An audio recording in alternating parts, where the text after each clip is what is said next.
Okay, in this video we're going to go over the process for acid dyeing, and we're using roving here in this particular case.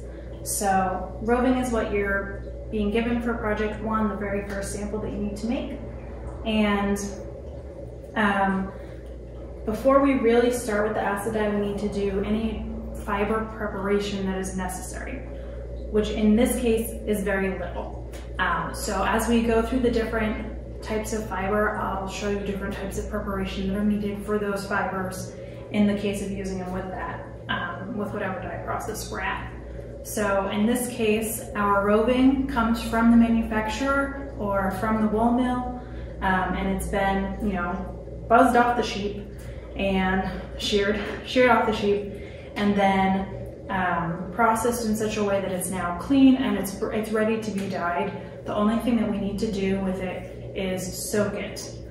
Soaking is something that will happen a lot. So when you're kind of planning out your days and thinking about your workflow, remember that we need to soak our fiber in every project in this class before we can use it. So what we're going to do here is I have my pot, and it's got some water in it, enough water that I think it will cover the fiber that I'm using and allow it to move around freely. So we don't need to measure this water, it just needs to be enough for the fiber to move around.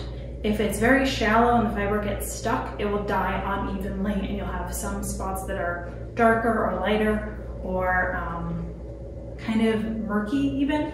So I've got my water in here, and the secret ingredient to soaking is Synthepol.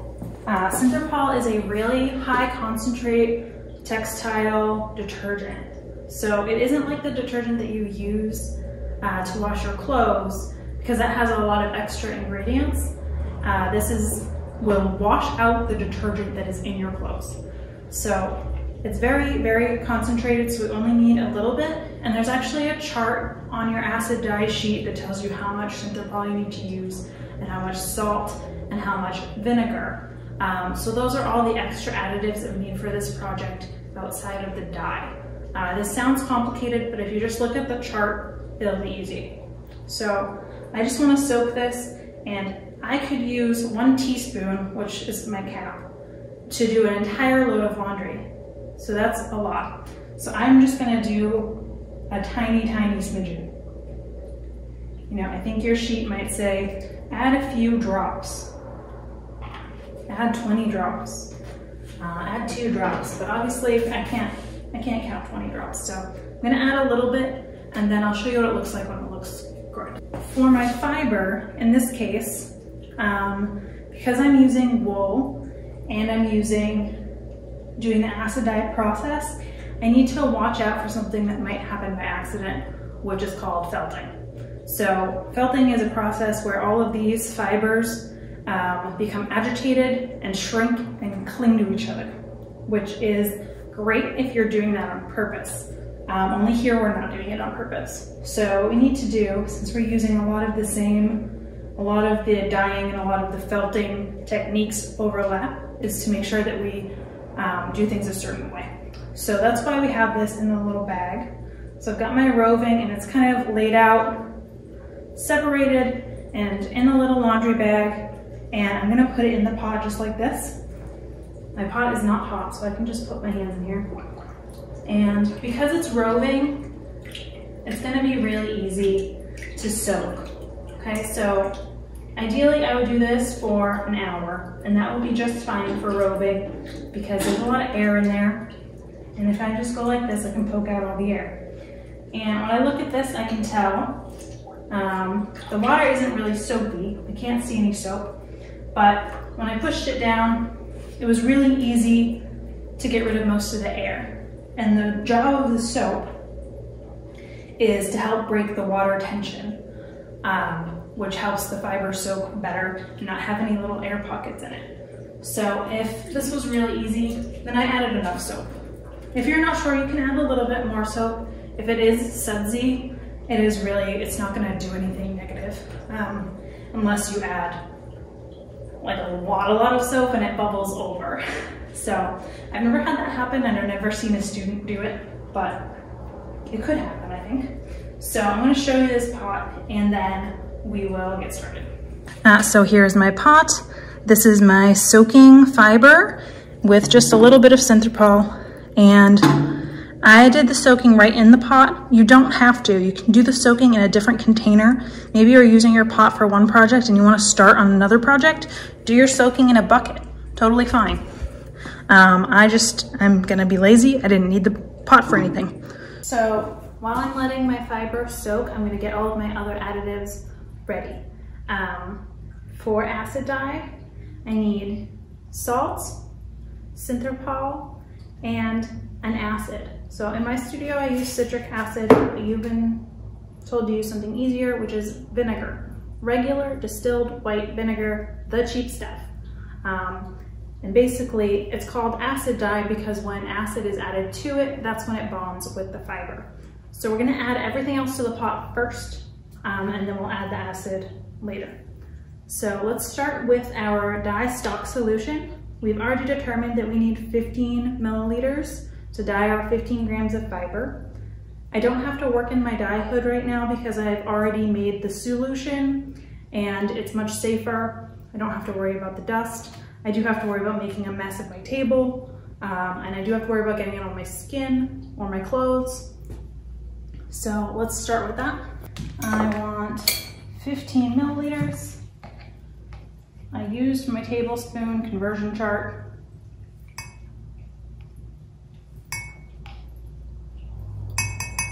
Two tablespoons was 10 milliliters, so I need 3 tablespoons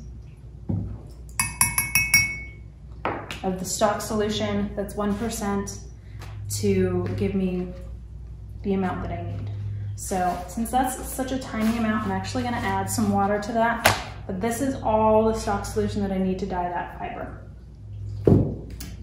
So the other thing that I need is my salt, which I'm gonna add based on the chart, just using the tablespoons.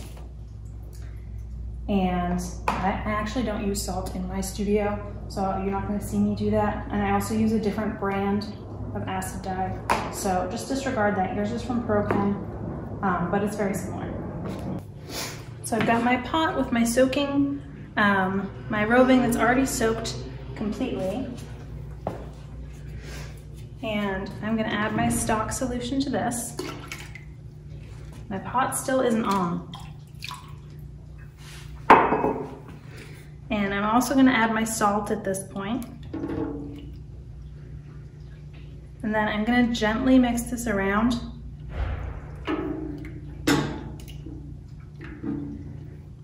And now I can start to turn on the heat. So what I'm gonna do here is bring this up to 180 degrees. And then when it's reached 180 degrees, I'm gonna start my 30-minute timer, and I'm gonna add my acid. So let's get this up to temp first. So because I'm using roving in this, for this project, I wanna bring the temperature up slowly. The things that make felt happen is basically being like abrasive, being rough, and shocks in temperature, and also like shocks in acidity.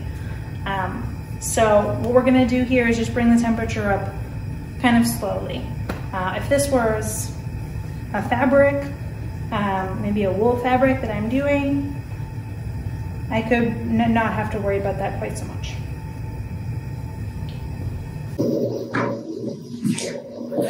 So I've let my water slowly come up to temperature. Remember, we're looking for 180. So you have a thermometer in your kit. You can just put this in here, and mine gives it me when it's 180 because that's what I use this for. So I've got 184. Remember that this is going to be hot, so this is steaming. If you want to wear gloves to just keep your hands from getting hot, that's fine. So let me turn this off. So now that it's up to temperature, I'm ready to add my acid. So this is when the dye process actually starts. If I took this out right now, it wouldn't be wash fast or light fast, which means that putting it in the sun would fade the color, and then washing it would fade the color. So if I look at this right now, it doesn't even, if part that flows to the top isn't even green yet. The water is green and the fiber isn't. So what I want to do here is, remember, I'm minimally stirring this business, or minimally agitating it.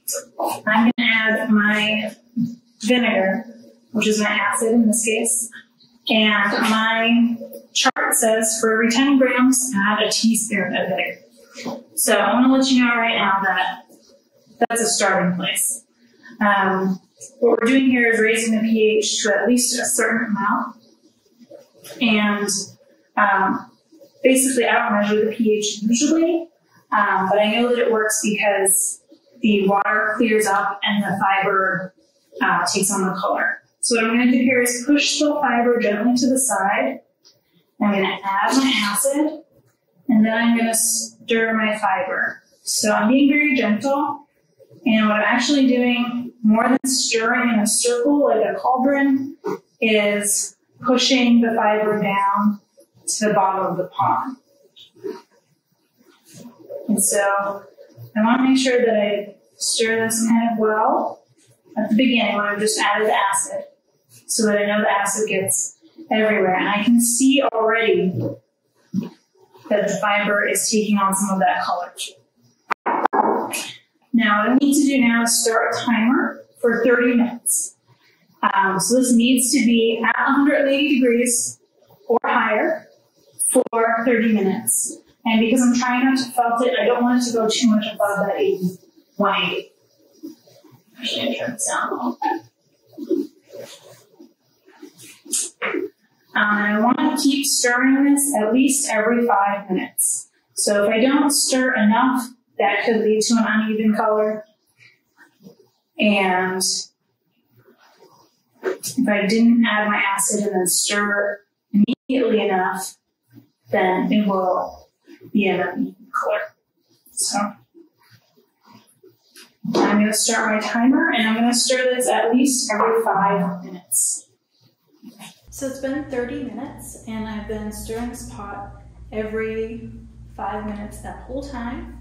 And now that my 30 minutes are up, I can shut off the heat and let this cool down a little bit. It is really hot.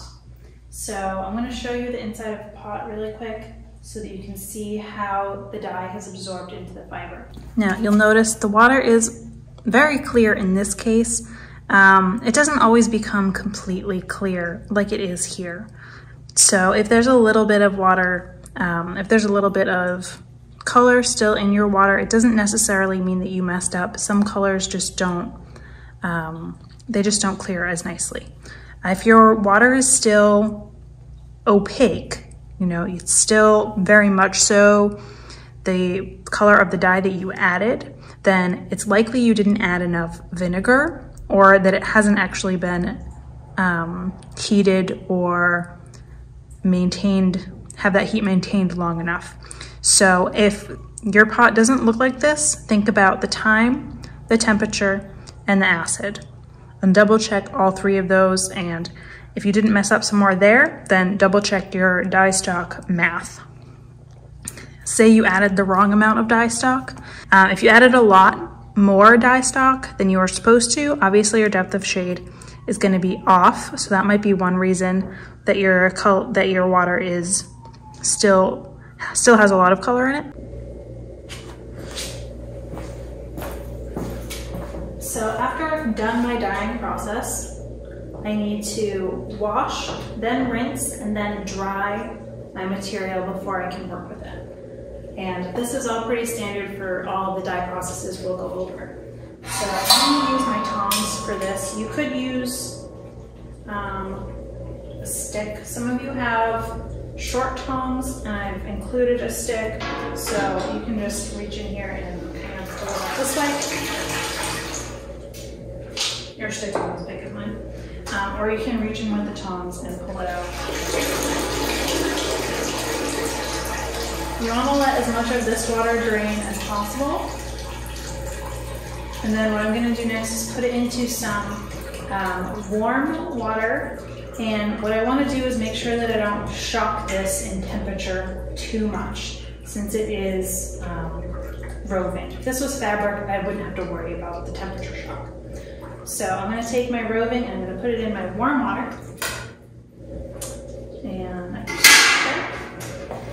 And I'm going to wash it in this warm water with a few drops of Synthropol. This will remove any excess dye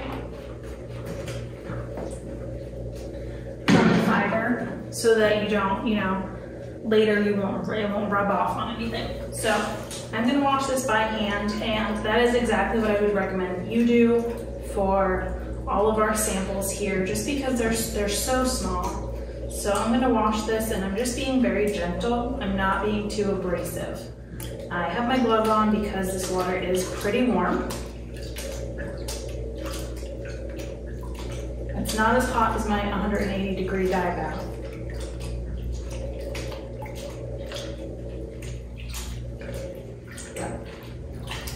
So I feel pretty good about that. Not too agitated, warm water. What I'm going to do now is take this to the sink, and I'm going to pull this out. Let this drain as much as possible, and then fill this with new water, and basically repeat the process of filling this with new water and slowly moving the fiber around inside until the water isn't soapy or grainy anymore. So my water actually isn't very green, but it's definitely soapy. So now I'm going to do the rinsing. I'm over at the sink, and I put the water in the bucket before I put the fiber in the bucket. So I don't want you to have the faucet run directly in here and move this fiber all around, because that is a felting risk. So again, I'm just being really gentle, and I'm rinsing this out. This is the first rinse. This is a pretty small sample and a pretty big bucket. So what I think I'm going to do is rinse it twice.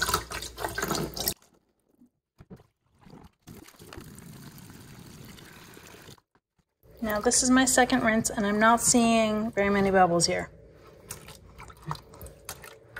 I'm seeing air bubbles a little bit, but it doesn't look bubbly like soap. So now what I'm gonna do is let it dry, and I don't want to take it out of the bag yet. So still in the bag, we're gonna go to dry. I'm gonna pull one part of this bag and let the rest hang out like that.